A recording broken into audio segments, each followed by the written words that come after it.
Why silence makes people reveal themselves. Let your mind settle. Now listen carefully. Silence does something most people never notice.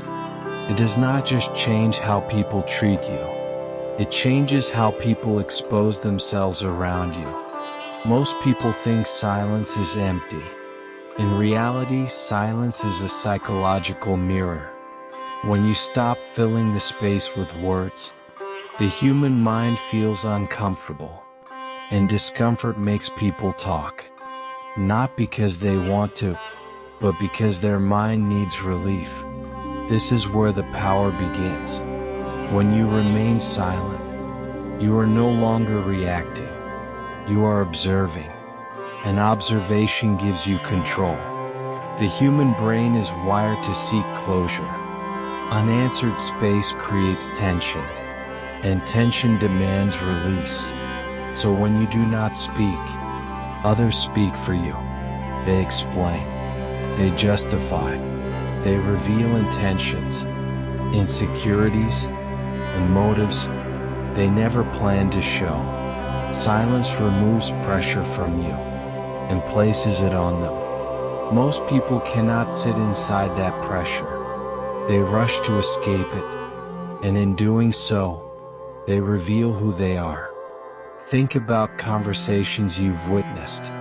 The person who talks the most is rarely the one in control.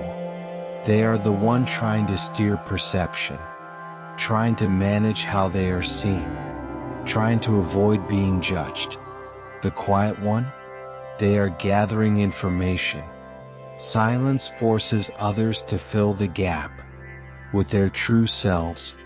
This is why interrogators, psychologists, negotiators, and experienced leaders use silence deliberately, not as intimidation, but as invitation.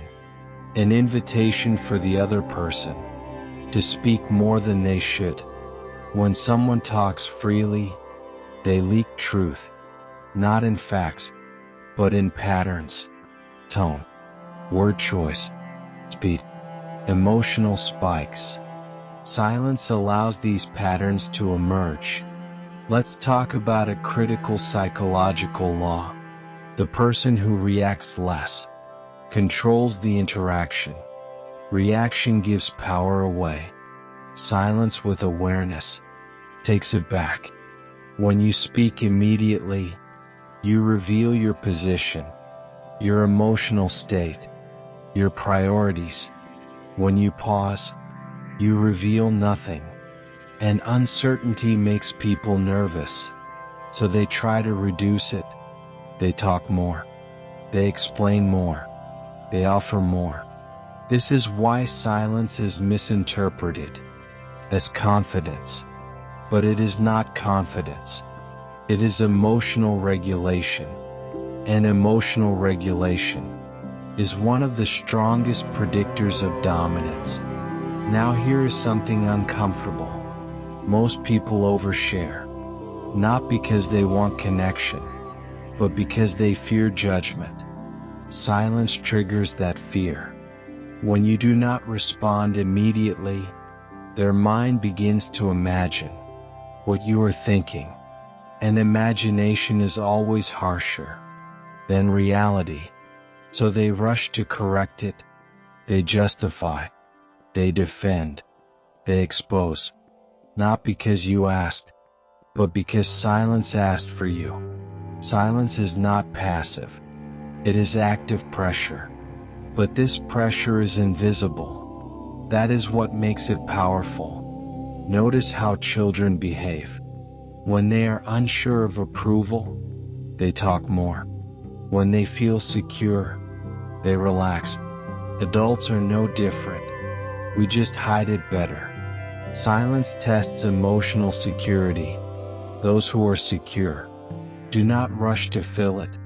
Those who are insecure cannot tolerate it. And insecurity always reveals itself under silence. There is a reason confident people are comfortable with pauses. They do not fear misunderstanding. They do not fear judgment. They do not fear losing control, because they already have it. Silence also exposes manipulation.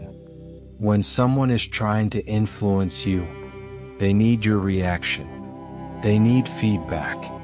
They need engagement. Silence removes their tools. Without reaction, manipulation collapses. The manipulator becomes impatient. They speak more. They push harder.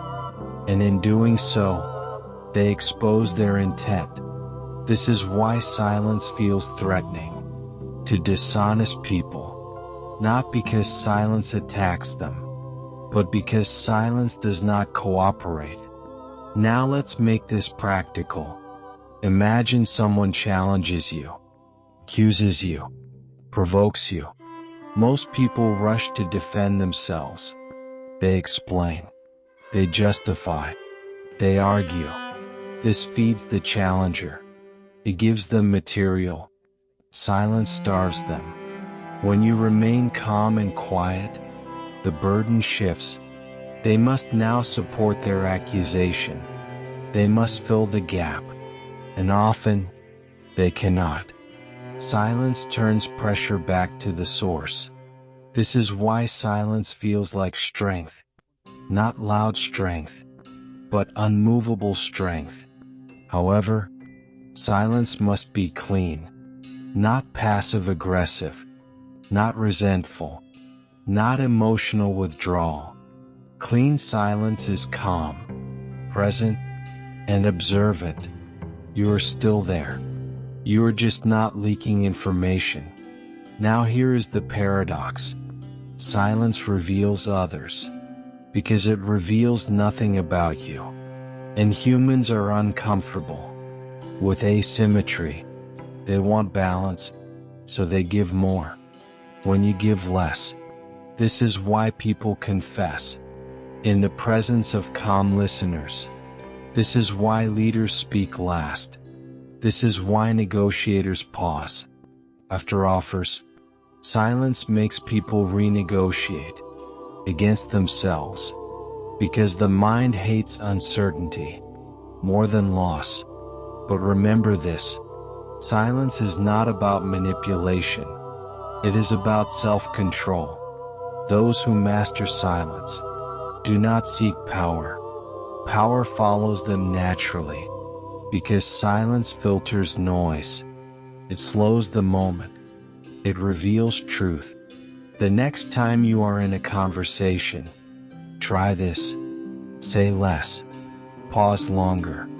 Observe more. Notice how people respond. Notice who becomes uncomfortable. Notice who starts explaining themselves. That is information. And information is leverage. Silence does not make you invisible. It makes you unreadable. And unreadable people are taken seriously. If this changed how you see silence, subscribe to Dark Psychology Decoded, because those who understand the mind do not need to dominate others. They master themselves.